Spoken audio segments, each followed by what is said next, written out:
அனைவருக்கும் வணக்கம். கதைகள் சூழ் உலகில் நீங்கள் கேட்டுட்டு இருக்கிறது வீரயுக நாயகன் வேள்பாரி. பரம்பு மலையில் பழையனுக்கும் தேக்கனுக்கும் ஏகப்பட்ட உரையாடல்கள் நடக்குது. என்ன சொன்னாலும் பழையன் ஏதாவது மறுபேச்சு பேசிக்கிட்டே இருப்பார் அப்படின்னு சொல்லிட்டு அமைதியாகிறாரு தேக்கன். ஆனால் அங்கே இருக்கிற சூழலில் அமைதி இல்லை அப்படின்னு நம்ம போன வாரம் முடிச்சிருந்தோம். ஏன்னா ஒரு பக்கம் சேரநாடு, அந்த குட்டநாடு குடநாடு ரெண்டு பேரும் சேர்ந்து பரம்பு மலை மேலே போர் தொடுக்கிறதுக்காக உள்ளே வர்றதுக்கான வழித்தடங்கள் எல்லாமே அமைக்க ஆரம்பிச்சிட்டாங்க. இன்னொரு பக்கம் பாண்டிய பேரரசில் ஏகப்பட்ட உரையாடல்கள் நடந்துக்கிட்டே இருக்குது. அது எங்கே போய் முடிய போகுது அப்படிங்கிறத நம்ம பார்க்கணும் இல்லையா? அதனாலையும் பரம்பு மலையில் இருக்கிற ஒரு அமைதி கெடப்போகுது கண்டிப்பாக.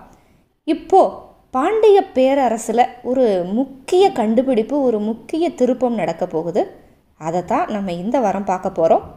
வீரயுக நாயகன் வேள்பாரி அத்தியாயம் 35.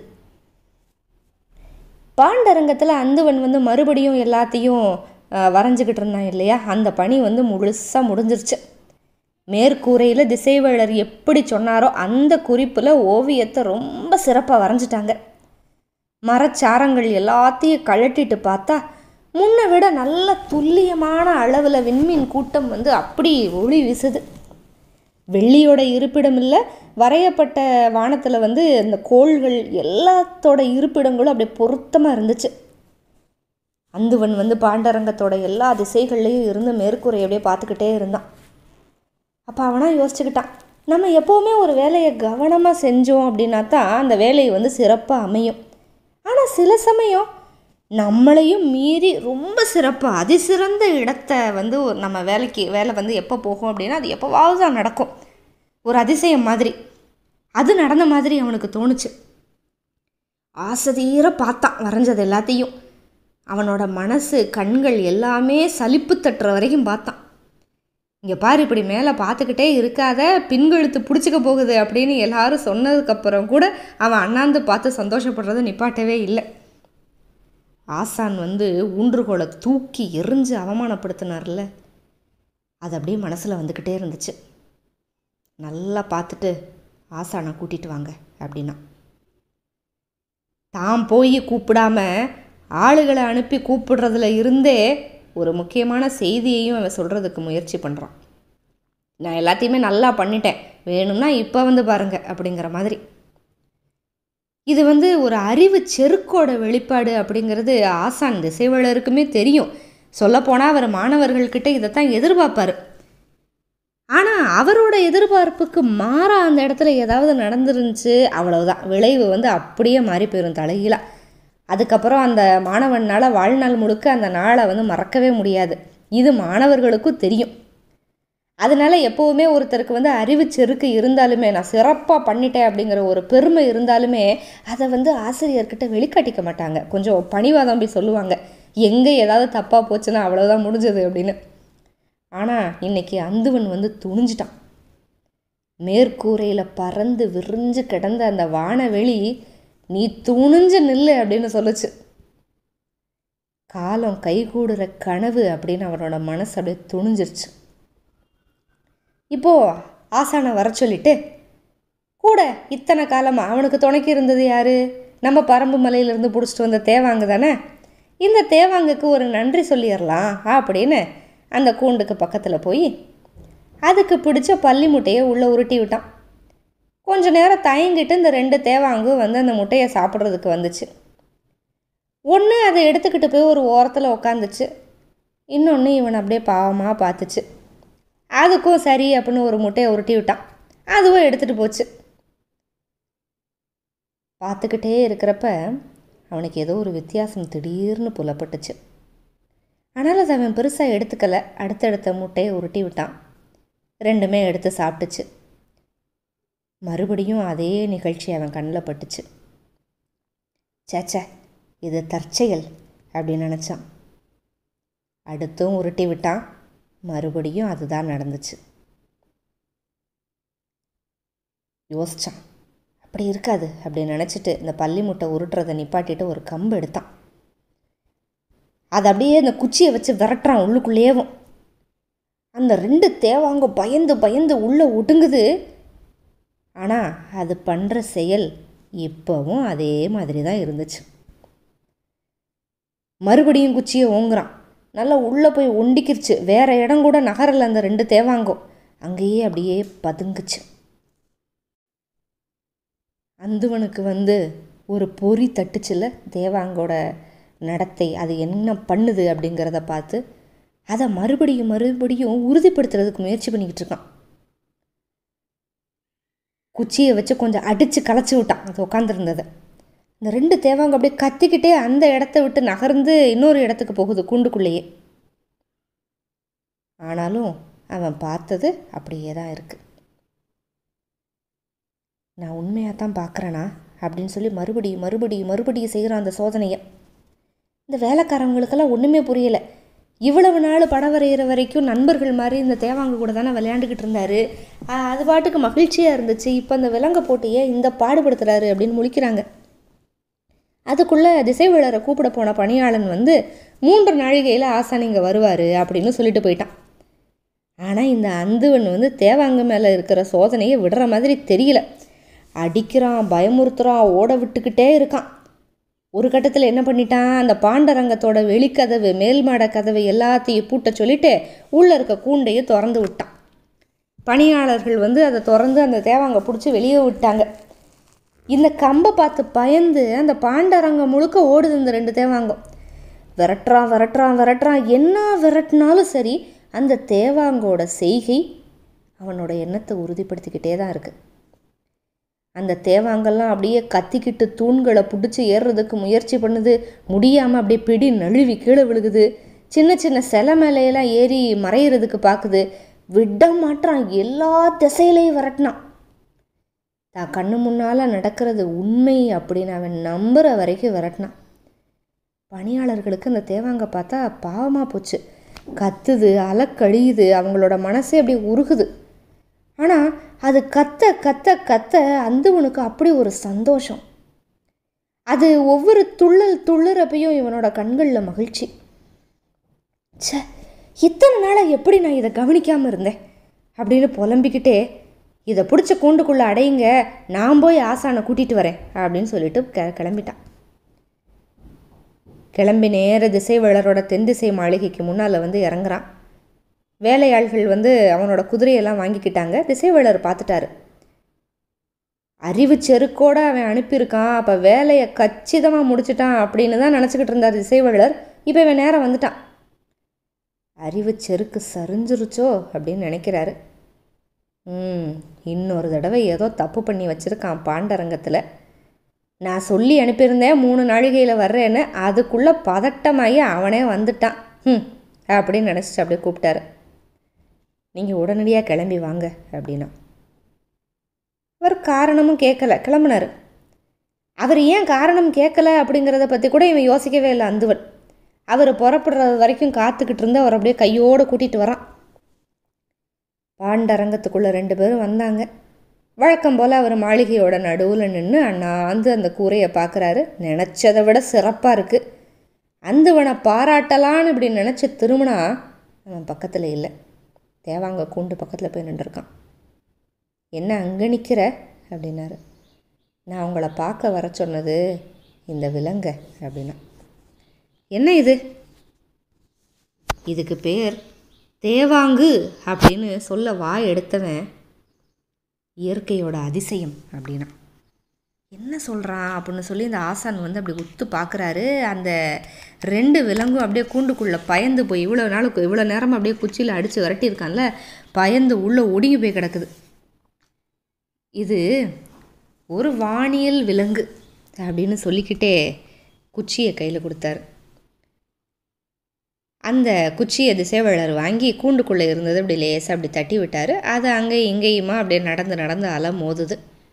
அதோட கண்கள் எப்படி இருக்குது, உடல் வாகு எப்படி இருக்குது, அந்த விலங்கோட காதோட விடைக்கிற தன்மை எப்படி இருக்குது, எல்லாத்தையும் உத்து கவனிக்கிறார் திசைவேளர். ஆனால் ஏன் இது இயற்கையோட பேர் அதிசயம், இது ஒரு வானியல் விலங்கு அப்படின்னு அந்துவன் சொல்கிறான் அப்படிங்கிறது அவருக்கு புலப்படலை. இப்படி பார்க்குறாரு. என்ன புதுசாக பார்க்குற அப்படிங்கிறாரு. உங்கள் கண்ணுக்கு எதுவுமே தெரியலையா அப்படிங்கிறான். கொஞ்சம் அதிர்ச்சியாக இருந்துச்சு திசைவேளருக்கு. ஏன்னா பொதுவாக உங்கள் கண்ணுக்கு எதுவுமே புலப்படலையா அப்படிங்கிறது திசைவேளர் அவரோட மாணவர்களை பார்த்து கேட்குற கேள்வி. அந்த கேள்வியை இன்றைக்கி அந்துவன் இவரை பார்த்து கேட்குறான். என்னோட சொற்கள் என்கிட்டயே திரும்பி வருது, அப்படி என்ன இவன் பார்த்துட்டான் அப்படின்னு அந்த விலங்கை மறுபடியும் உத்து பார்க்குறாரு. திசைவேளர் அந்த விலங்கை உத்து பார்த்து கண்டுபிடிக்கிற நேரம் வரைக்கும் அந்துவனால் பொறுத்துக்கவே முடியல. ஆசானே, எவ்வளவு விரட்டினாலும் இந்த 2 விலங்கும் எந்த திசை நோக்கி உக்காருதுன்னு பாருங்க அப்படின்னா. வடக்கு திசை,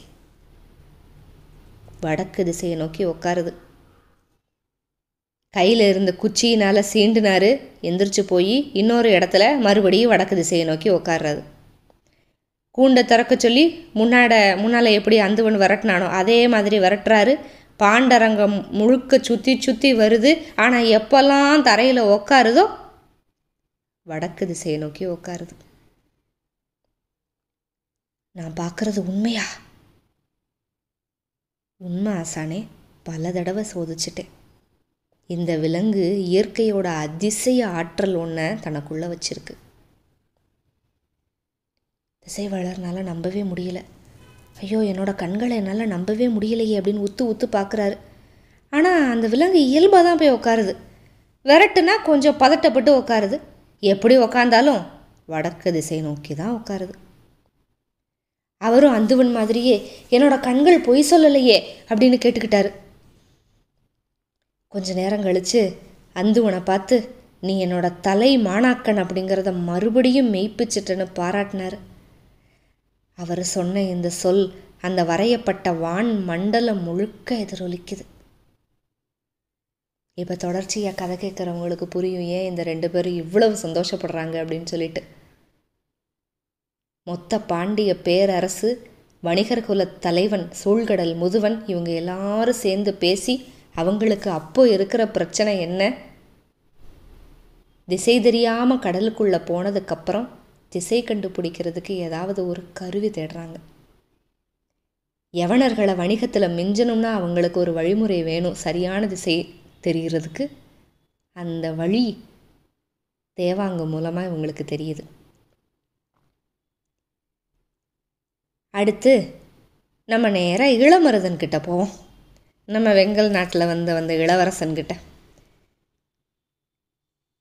இப்போ கொஞ்ச நாள் என்ன நடக்குதுன்னே உனக்கு புரியல இளமருதனுக்கு. ஏன்னா அவனை திடீர்னு ஆலோசனை மாடத்துக்கு கூட்டிகிட்டு போனாங்க. இந்த விஷயமெல்லாம் வெளியே தெரிஞ்சிருச்சுல, எல்லாரும் பேசுவாங்கல்ல. கூட்டிகிட்டு போய் தேவாங்க பற்றியே இளமருதன்கிட்ட ஏகப்பட்ட கேள்வி கேட்டாங்க. ஏன்னா இளமருதன் தான் தேவாங்க கொண்டு வந்தது.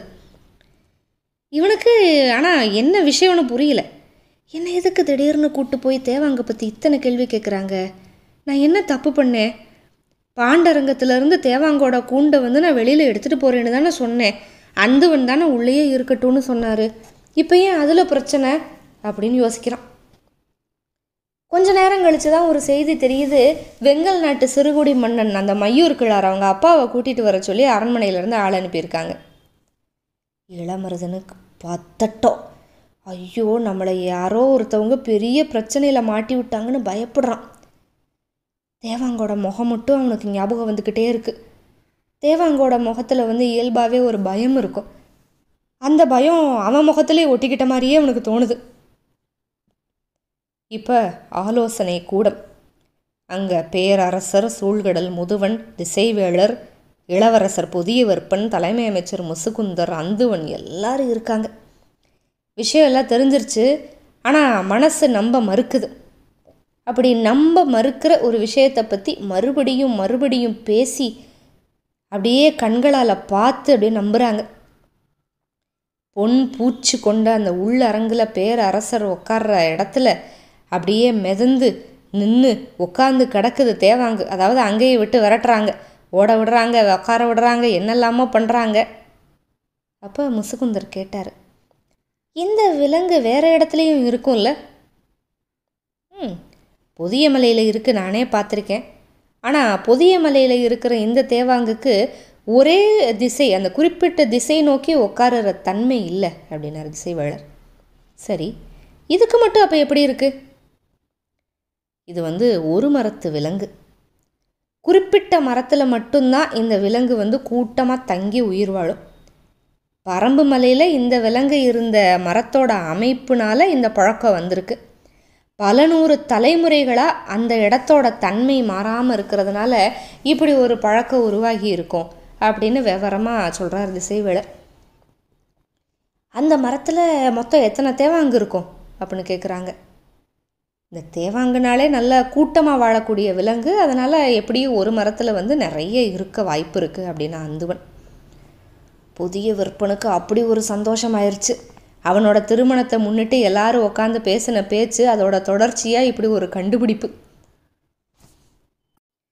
இப்போ இந்த தேவாங்க பார்த்ததில் வந்து பாண்டிய பேரரசர் இளவரசர் புதிய விற்பனுக்கு மகிழ்ச்சி, சூழ்கடல் முதுவனுக்கு அதிர்ச்சி, மகிழ்ச்சி, எல்லாம் திக்கு முக்கடுறாரு. திசைவேளர் மாதிரி ஒரு பெரிய வானியல் அறிஞர் சொல்கிறப்ப சந்தேகப்படக்கூடாது. ஆனாலும் மனசு நம்ப மாட்டேங்குதுல்ல. எல்லாத்தையும் பார்த்துட்டு ஒரே வரியில் சொன்னார், இனிமே கடல் வணிகத்தை நம்ம ஆளலாம் அப்படின்னாரு. பேரரசர் அவர் அப்படியே கட்டி அணைச்சிக்கிட்டாரு. இவங்களுக்கு நடுவில் இவ்வளவு நாளாக கொஞ்சம் அஞ்சி பயப்பட்டு வந்த சொற்கள் வந்து இப்போ எல்லாமே மாறி போயிடுச்சு. இந்த திருமணம் நம்மளுக்கு வந்து நிறைய புது வாய்ப்புகளை உருவாக்கும் அப்படின்னு நான் உறுதியாக நம்பினேன். ஆனால் இந்த வாய்ப்பு இவ்வளவு சிறந்ததாக இருக்கும்னு நான் எதிர்பார்க்கலை அப்படிங்கிறாரு பேரரசர். என் வாழ்க்கையில் இன்னைக்கு அடைஞ்சிருக்கிற வியப்பும் மகிழ்வும் கலந்த உணர்வு எனக்கு இது வரைக்கும் வந்ததே இல்லை. திசை கண்டுபிடிக்க முடியாமல் நாங்கள் எவ்வளவு இழப்பு பார்த்துருக்கோம் தெரியுமா அரசே? எத்தனை மனிதர்கள், எத்தனை கப்பல், பொருள்கள் எல்லாத்தையும் கடல் கொண்டு போயிடும். திசையை தவற விட்டதில் என்னோட 2 மகன்களையும் நான் பறிகொடுத்தேன். கடல் பயணத்தில் திசை கண்டுபிடிக்கிறது அப்படிங்கிறது கடலை வெல்றதுக்கு இணையானது. இது தேவாங்கு இல்லை, உண்மையிலேயே இதுதான் தேவ வாக்கு விலங்கு அப்படின்னு சொல்லி அந்த தேவாங்க அப்படியே தொட்டு தூக்கி கொஞ்ச ஆரம்பிச்சிட்டாரு சூழ்கடல் முதுவன். இரவு நெருங்கிக்கிட்டே இருக்குது. இளமருதன் வந்து வெளியிலேயே உட்காந்துருக்கான். என்ன நடக்குதுன்னே தெரியல, பதட்டம் கூடிக்கிட்டே இருக்குது. கொஞ்ச நேரத்தில் செவியன் வந்தான் கூட துணைக்கி. காலையில் திசைவேளர் இந்த உண்மையை கண்டுபிடிச்சதுக்கப்புறம் போய் பேரரசர்கிட்ட சொல்லியிருக்காரு. அதுக்கப்புறம் இளவரசரையும் முசுகுந்தரையும் கூப்பிட்டு வந்து காமிச்சிருக்காங்க. அதுக்கப்புறம் தான் சூழ்கடல் முதுவனிக்க சொல்லியிருக்காங்க.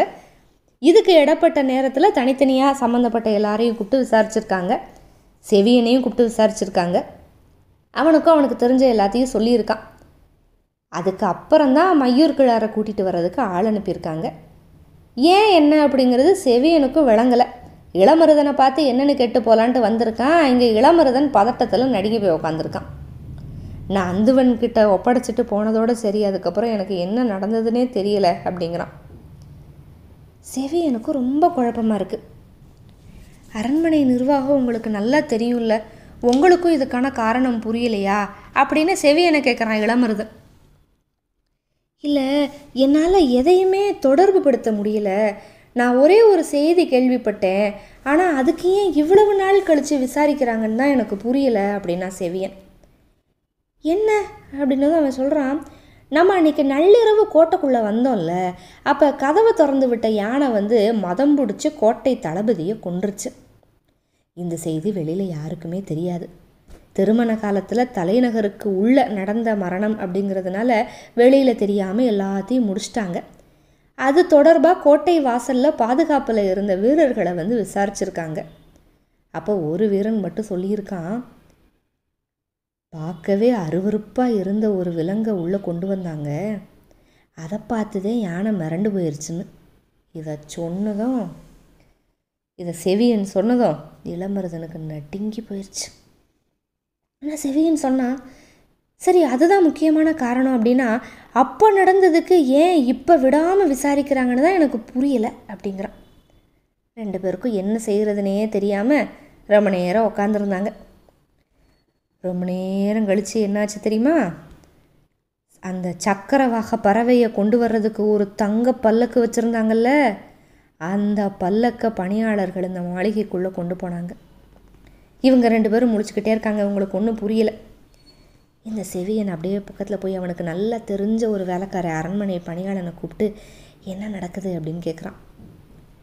ஏதோ புதுசாக ஒரு விலங்கு வந்திருக்கான், அதை வைக்கிறதுக்கு அப்படின்னாங்க. செவியன் இளமருதன் 2 பேருக்கும் இதை கேட்டதும் அப்படி ஒரு அதிர்ச்சி. சக்கரவாக பறவை அதுக்கு அவ்வளவு முக்கியத்துவம். தங்க பல்லக்கு வச்சு பொற்சுவைக்கு முன்னால் அதை கொண்டு வந்தாங்க. அந்த சக்கரவாக பறவையோட கூண்டை வைக்கிறதுக்குன்னே ஒரு மேடை செஞ்சு வச்சுருந்தாங்க. அந்த மேடை மேலே இந்த தேவாங்க கொண்டு வந்து வச்சதுக்கு அன்றைக்கி அந்துவனுக்கு அவ்வளோ கோவம் வந்துச்சு. தூக்கி வீசுங்க அந்த அருவருப்பான விலங்க அப்படின்னு சொன்னான். இன்றைக்கி என்னடான்னா அந்த சக்கரவாக பறவையை கொண்டு வந்த அந்த பொற்பல்லக்கில் இந்த தேவாங்க எடுத்துகிட்டு போகிறாங்க. செவியன் வேகமாக சொன்னான், இளமருதா, நீ பயப்பட வேண்டிய அவசியமே இல்லை, நடந்திருக்கிறது ஏதோ சிறப்பு வாய்ந்த நிகழ்வு அப்படின்னு சொல்லிட்டான். அப்போ தான் இளமருதனுக்கு ஒன்று தோணுச்சு. இந்த விலங்கு பாரி, வேள்பாரிக்கு வந்து தேவ வாக்கு சொல்கிற விலங்கு. தேவ வாக்கு சொல்கிற விலங்கை நான் பரிசாக கொண்டு வந்திருக்கேன்னு சொல்லி பேரரசர்கிட்ட பாராட்ட வாங்கணும்னு சொல்லிட்டு தான் இளமருதன் வந்து வெங்கல் நாட்டிலேருந்து இதை கொண்டு வந்திருக்கான். ஆனால் இப்போ வேற யாரோ புகுந்து நம்மளுக்கு வர்ற நல்ல பேரை அடிச்சுட்டு போக பார்க்குறாங்க. இதை விடக்கூடாது, இது ஏதோ சிறப்பாக நடக்க போகுது. அப்போ நம்ம உள்ளே நுழைஞ்சு நான் தான் இந்த தேவ வாக்கு விலங்கை கொண்டு வந்தேன்னு சொல்லி அந்த நல்ல பேரை நம்ம அடிச்சுக்கிறணும் அப்படின்னு நினைக்கிறான். அடுத்து என்ன செய்யலாம் அப்படின்னு யோசிக்க ஆரம்பிச்சிட்டான். இப்போ மறுபடியும் ஆலோசனை மண்டபத்துக்குள்ளே போவோம். இந்த திருமணத்துக்கு எல்லாரும் வந்திருக்காங்க. சேரனுக்கும் சோழனுக்கும் கூட இங்கே நடந்ததை போய் விளக்கமாக சொல்கிறதுக்கும் நிறைய பேர் வந்திருக்காங்க. யவனர்களோட பெருந்தளபதிகள் வந்திருக்காங்க. அதனால் இந்த தேவாங்க பற்றின செய்தி எதுவும் வெளியில் தெரியாமல் வச்சுக்கிறணும் அப்படின்னாரு முசுகுந்தர். சரி சரி, 2 தானே இருக்குது, இப்போ நிறையா விலங்கு வேணும்னா இப்படி ஏகப்பட்ட விலங்கை பரமமலையிலேருந்து கொண்டு வர்றதுக்கு என்ன வழி, அதை பற்றி பேசுவோம் அப்படின்னா இளவரசன் புதிய விற்பன். இந்த வரியை சொன்னதுமே அந்த இடத்துல சூழலில் ஒரு இறுக்கம் வந்துருச்சு. நம்ம ஒரு குழுவை அனுப்பி பாரிக்கிட்ட பேசி இதை வாங்கிக்கலாம் அப்படின்னாரு சூழ்கடல் முதுவன். எல்லாரும் இப்படி பார்க்குறாங்க அவரை. வணிக பேச்சுக்காக கோளூர் சாத்தான் போனான், அவன் கதை என்ன ஆச்சு அப்படின்னு உங்களுக்கெல்லாம் தெரியாதா அப்படின்னா புதிய விற்பன். கேள்விப்பட்டேன், ஆனால் அதுக்கும் இதுக்கும் நிறைய வேறுபாடு இருக்குல்ல. இது ரொம்ப வியத்தகு தன்மை கொண்ட விலங்கு. கடல் பயணத்தில் இதுக்கு வந்து ஒரு அளவற்ற ஆற்றல் இருக்குது. நம்மளோட வணிக வலிமையை பல மடங்கு ஒசத்திரும். இது எல்லாத்தையும் நம்ம எடுத்து சொல்லி இதுக்கு ஈடாக என்ன ஒரு பரிமாற்றமானாலும் சரி அதை செய்கிறதுக்கு நாங்கள் பாண்டிய நாடு தயாராக இருக்கோம் அப்படின்னு நம்ம பேசி போனோன்னா பாரி ஏற்றுக்குருவான்னு தான் நினைக்கிறேன் அப்படின்னாரு சூழ்கடல் முதுவன். இன்னும் சூழ்கடல் முதுவனுக்கு பாரியை பற்றி முழுசாக தெரியல. பரம்பு நாட்டுக்கு பக்கம் ஓரளவுக்கு பக்கத்தில் நெருக்கமாக இருந்தவங்க குடநாட்டுக்காரவங்க. ஆனால் அவங்களோட அமைச்சன் வணிகம் பேச போனதுக்கே கைகளை வெட்டி அனுப்பியிருக்கான். பாண்டிய தூதுவர்கள் போனால் உள்ளேயே விடமாட்டான். அவனை மீறி உள்ளே போனால் அவங்க திரும்ப வரமாட்டாங்க அப்படின்னு தான் ஒரு பதில் வந்துச்சு. சரி, அப்படின்னா இதுக்கு என்ன வழி அப்படின்னு கேட்டார் சூழ்கடல் முதுவன். தளபதி கருங்கை வாணனை வர சொல்லி உத்தரவிடுங்க அப்படின்னு பேரரசரை கேட்க ஆரம்பிச்சிட்டான் புதிய விற்பன். அதாவது புதிய விற்பனோட குறிக்கோளே என்ன இருக்குது அப்படின்னா, வணிக பேச்சுவார்த்தைக்கெல்லாம் பாரி வந்து சரிப்பட்டு வரமாட்டான், நம்ம போர் தொடுக்கணும் அப்படிங்கிற எண்ணத்தில் வந்து புதிய விற்பன் பேசுகிறான். ஏற்கனவே அங்கே சேரர்கள் வழி போட்டுக்கிட்டு இருக்காங்க. இப்போ பாண்டிய பேரரசும் ஆரம்பிச்சிருச்சு. திருமணம் நடக்க போகுது. திருமண சமயத்தில் போற ஆரம்பிக்க போகுதா, திருமணம் முடிஞ்சதுக்கப்புறம் ஆரம்பிக்க போகுதா, அந்த ஒரு மரத்து விலங்கை வச்சு இவங்க என்ன பண்ண போகிறாங்க, குல விலங்கு தேவ வாக்கு விலங்கை வந்து இவங்க எடுத்துகிட்டு போக திட்டமிடுறாங்கங்கிற விஷயம் பாரிக்கு தெரிகிறப்ப என்ன ஆக போகுது தொடர்ந்து பார்க்கலாம். மற்றும் ஒரு பதிவில் சந்திப்போம். மிக்க நன்றி, வணக்கம்.